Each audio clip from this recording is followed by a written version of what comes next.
Hello everyone welcome back to my mini vlog. So finally आसीगला बाहागर दिनटी आठी आम मैंने जाइलु गाँव मझी को कूअरु पानी आनिबाकू जो पानी कि ब्राइड गाधेब एंड एठी भी सेम जिनस होइथिला माने पानी आनिबा पूर्वरु प्रथमे पूजा करा जाइथिला कूओ को देन पानी नेके आस्थिले आ एठी बाडुओ पानी नेके आसीबा टाइम रे समस्ते बहुत ही मजा मस्ती करिकि नाची गायकी पानी नेके आसंती।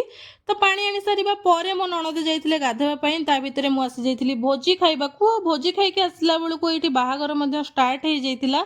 बाहागर तो प्रॉपर वीडियो मो पाखरे नाही जहा जतिक थिला आपण मानक सहित ट्राई करछि शेयर करबा पई।